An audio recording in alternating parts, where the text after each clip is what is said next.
Muy bien. Pues vamos a ver, dudas. Terminamos de ver omnipresencia y estamos viendo infinitud o infinidad. ¿Alguna duda, comentario, queja? ¿No? Por eso, de una vez aprovecha que quede grabado. ¿No? ¿Todo en orden? Sí, no. ¿No? ¿Sí? Sí, yo escuchamos nuevamente, ¿no? Ok, No hubo duda. ok, bueno. ¿Ya les pareció más tranquilo, más entendible como lo vimos la vez pasada, yendo un poco más lento?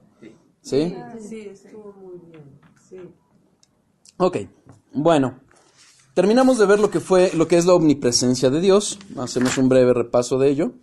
Vimos qué es la omnipresencia, qué no es la omnipresencia. Vimos que no es que Dios esté en algunas partes o unas partes de Él estén en algunos lugares, sino que todo Él, todo su ser, toda su esencia está en todas partes. Hablamos de cómo en la Biblia, cuando vemos acerca del arca o del templo, son meros simbolismos. Hablamos incluso que también Dios está en el propio infierno. Recuerdan que hay quienes dicen que no está ahí, ¿no? Bueno, la palabra enseña con toda claridad que sí lo está. Hablamos de la relación de la omnipresencia con otros atributos, entre ellos el de la infinitud, aunque, primero Dios, acabándolo hoy, tornaremos a ver un poquito más acerca de la omnipresencia, más bien relacionado con la eh, inmensidad de Dios, que no es, desde mi parecer, lo mismo. Hablamos también de cómo la Biblia enseña que Dios a veces está cerca o está lejos y más bien es una cuestión relacional más que de una cuestión de distancia o de posición.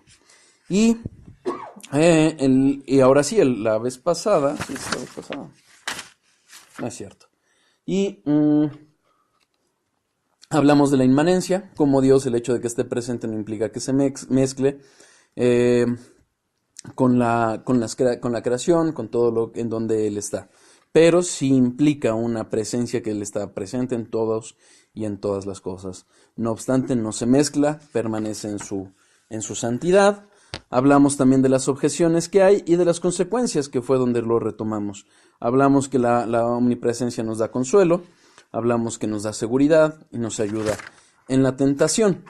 Y hablando, ahora sí, de la última consecuencia, que fue que la omnipresencia depende si somos hijos o no de Dios, porque como hijos de Dios debe de ser un consuelo, una tranquilidad, nos ayuda en la tentación, podemos acudir a Él, no está lejano, que entre paréntesis, hace poquito hablaba con el jardinero y él expresaba justamente cómo él busca la intercesión de la Virgen o de santos, y él me decía, bueno, es que Dios, Jesús está muy ocupado en otras cosas. Y justamente una de las cosas que nos aleja de Dios es siquiera considerar que Él puede estar alejado de nosotros. Pero Él está presente en todas partes, Él es omnipotente, Él es omnisciente, omnipresente y podemos acudir a Él. Entonces debe ser un motivo de consuelo, de tranquilidad, de seguridad el hecho de que podemos acudir a Dios. Y aún en el sufrimiento, aún en las circunstancias difíciles, sabemos que está presente. No es que Él esté desentendido o alejado de ellas. Sin embargo, para el pecador debe de ser un motivo de terror, porque finalmente nadie puede huir de él. Como Jonás lo intentó, nadie puede huir de él. Él estará presente y eso nos debe de llevar justamente a una mayor santidad. ¿Por qué? Porque debemos de estar conscientes que estando Dios ahí, si pecamos, estamos pecando enfrente de Dios. Y la adoración, en cuanto a la adoración, vimos que Dios se manifiesta, aunque sí está presente en todos lados, su manifestación está en la iglesia. Salmos 133 nos muestra que Él hace descender su bendición cuando los hermanos están reunidos. Y hablamos también que está presente en la disciplina, que finalmente también es una forma de adoración en el momento que estamos obedeciendo y se disciplina algún hermano. Es una forma de adoración finalmente. Y también nos debe de ayudar a no distraernos en medio del culto. Vimos cómo también hay una tristeza terrible el hecho de que se pretende hacer a Dios excluirlo de los lugares de donde se encuentra, de las plazas, de los lugares públicos, de los colegios. Y no quiero pasar por alto algo que pasó en Nueva York. Si de por sí el aborto es una abominación, es como entregar a los hijos, a los niños a Moloch, como lo describe la Biblia. Bueno, hoy en Nueva York ya se puede asesinar a un niño 30 minutos antes de que pueda nacer. Una barbaridad lo que vemos en este mundo, pero bueno, oremos y confiemos en Dios. La omnipresencia de Dios es un consuelo, pero no nos debe de llevar al conformismo. Acabamos al hablar de la omnipresencia de Dios con la frase de Charnock diciendo: busquemos con fervor, un sentido de la presencia especial de Dios. No nos contentemos con la presencia de Dios que tienen las bestias y los demonios. Necesitamos su presencia misericordiosa para que nos transmita la verdad, la verdadera felicidad. ¿De acuerdo? Empezamos a hablar de la infinitud.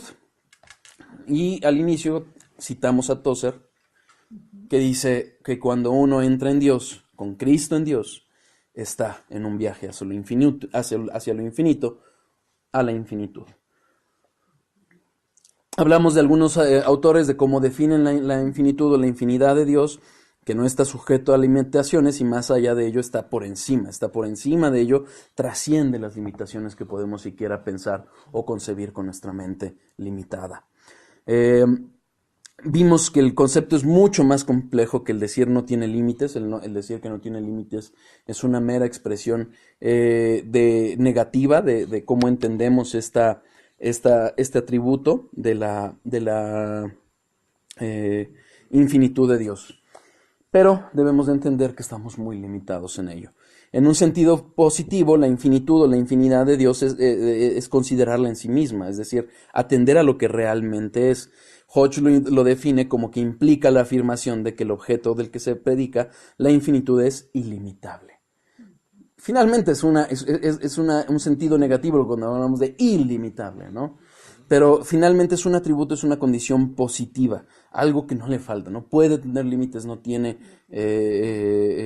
fronteras. Propiamente no es un concepto negativo, solo que no lo podemos entender. Hablamos también de que la infinitud o la infinidad de Dios es idéntica a la perfección del ser divino.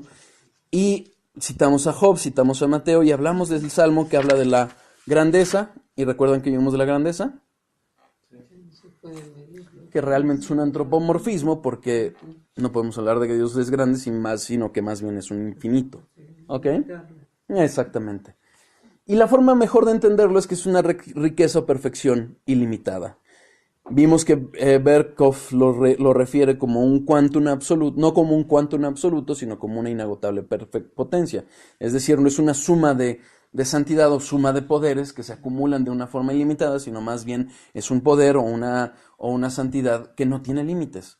O sea, es una concepción totalmente absoluta. El término de absoluto es lo que mejor nos acercaría a ello. Su ser y naturaleza trascienden perfectamente a todas las limitaciones, existe y actúa más allá de ella. Son infinitos.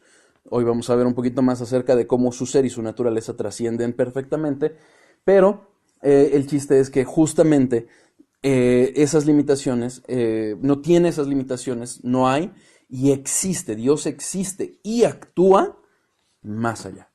Trasciende, es mucho más allá de lo que podemos entender. ¿Sí? Vimos cómo algunos teólogos lo limitan o lo refieren únicamente a cuestiones de tiempo y espacio, pero vemos cómo en la propia Biblia el hablar de infinitud se refiere a también los atributos. ¿Ok? ¿Dudas? ¿No? Ok. ¿Sí? Bueno.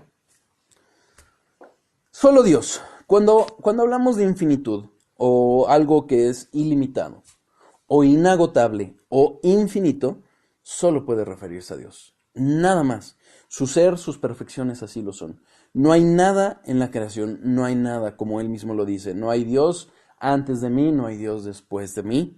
Y por ende, nadie más puede tener esa infinitud. Solo Él la tiene.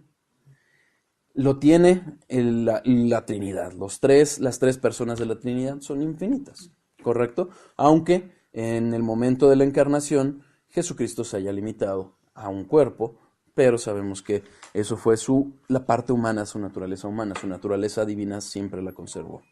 ¿Qué pasa con la sabiduría? Veámoslo en el término bíblico, que es el que refiere realmente a la infinitud o a la infinidad. Salmo 147:5.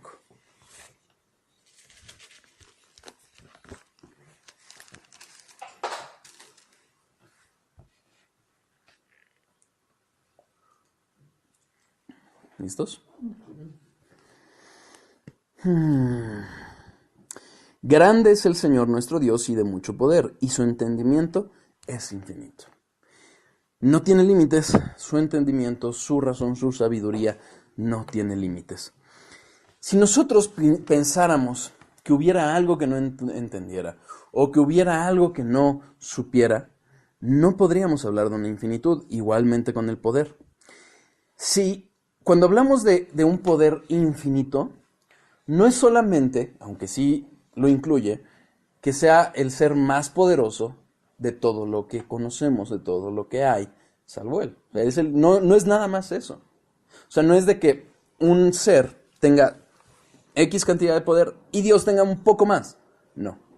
O sea, su poder es completamente ilimitado.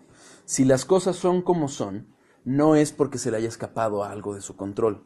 No es porque no pueda influir no pueda terminar o influir en las decisiones humanas. Dios es Dios y no tiene ningún límite. Todo lo demás, toda la creación puede ser limitado o, como mejor lo podemos entender, puede ser medido.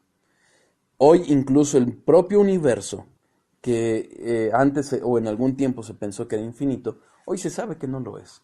Tiene límite, la creación está limitada, no hay algo más allá, hay una nada fuera de él, desde el punto de vista científico, pero sabemos que Dios está y trasciende más allá de ello.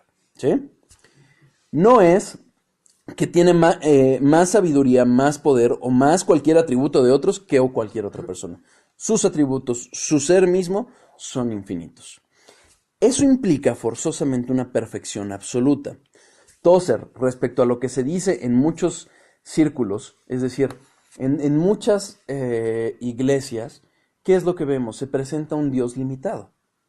Un Dios necesitado, por ejemplo, que algunos lo refieren como que tratan de ganar a adeptos, diciendo, mira, es que Dios te ama y tú dale una oportunidad a Dios.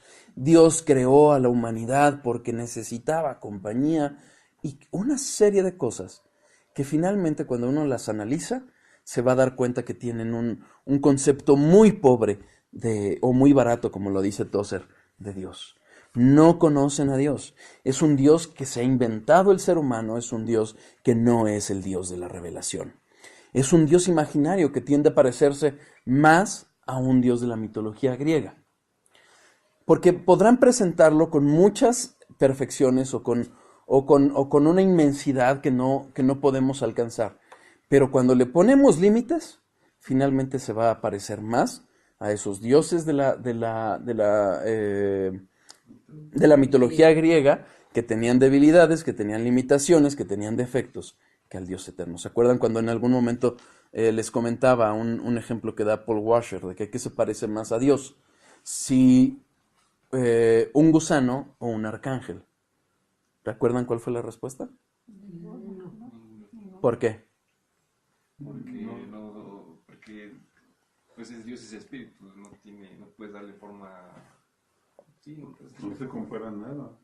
Es más porque no se compara nada. Okay. Porque finalmente, por ejemplo, al ser humano lo hizo ¿cómo? A su imagen y semejanza. Pero, ¿en qué sentido? Él lo pone de una forma para entenderlo, aunque nos queda totalmente limitado, porque o sea, es una forma de explicarlo muy, muy pobre, porque somos pobres en nuestro entendimiento. Pero es como si decir, si ahorita nos pusiéramos a ver quién está más cerca ahorita del Sol, César o yo. César lo digo porque está el más alejado de mí. Realmente es irrelevante, es tanta la distancia que hay al Sol que sería irrelevante decir quién está más cerca del Sol. ¿Sí? De la misma forma, aunque un arcángel lo podamos imaginar como algo maravilloso, como algo impresionante, su